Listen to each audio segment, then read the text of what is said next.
চারদিকে দৌড়াদৌড়ি, table chair নিয়ে দৌড়াদৌড়ি করতেছে। কি হয়েছে? হঠাৎ করে শুনতেছে আওয়াজ, বাইরে বাইরে অনেক মানে পিটা বাইরে অনেক মারামারি আওয়াজ বা বাইরে বাইরে আওয়াজ শুনতেছি। যারা সন্ত্রাসী ছিল বাইরে থেকে আসছে, তারা মানে এমনভাবে ইয়ে করছে যে বাইরে তো হইবই, বাধ্যতামূলকভাবে বাইরে হইব, মানে জোর করে বাইর করে দিচ্ছে আমাদেরকে। তো আজকে আত্মসমর্পণ করতে এলাম, কারণ আইনের প্রতি সর্বোচ্চ সম্মান আছে আমার, কারণ আমি জানি আইনের প্রতি সম্মান দেখালে অবশ্যই আইন আমাদের এটা সুবিচার করবে। মারামারি লাগছে, ওরা ভিতরে যাই আগুন লাগাই দিচ্ছে। সবাই যখন বের হয়ে গেছে আর আমি কি করবো, আমিও বের হয়ে গেছি। আমি তো আর পলাই নাই, আমাদেরকে জোর করে বের করে দেওয়া হয়েছে।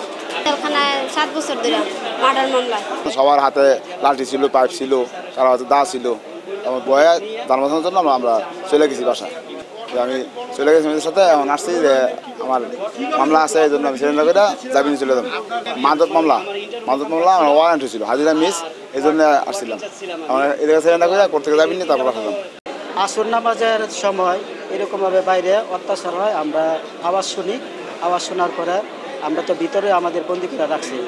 তারপরে কারারক্ষীরা কতক্ষণ পরে পরে দেখি ওই কারারক্ষীরা আমাদেরকে নিয়ন্ত্রণ করবে, তারাই ভিতরে গিয়ে পলায়ন করে তাদের পুলিশের পোশাক খুললে আসামি এবং পাবলিক সে জায়গা থেকে আমরা ধর্ষণের চেষ্টা মামলায় সাজা এখনো নামে নাই, এখনো হাজতে 10 মাস ধরে খাটতেছি। দুপুরের পরে থেকে শুনতেছি যে গেটে আগুন লাগাই দিচ্ছে।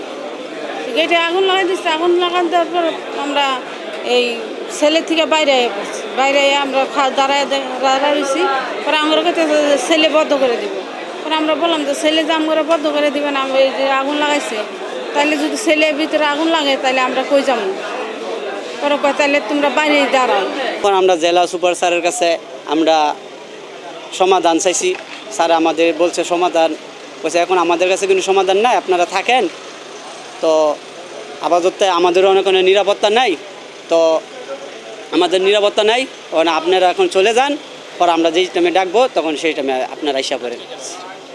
আমি আইনকে শ্রদ্ধা কইরা আমি আবার চলে। তারপরে আগুন দিয়া, গ্যাস দিয়া গেট ভেঙে বলছে, মেন গেট। আমার 2 বছরের সাজা ছিল। আমি জেলে আছি 7 মাস যাবত।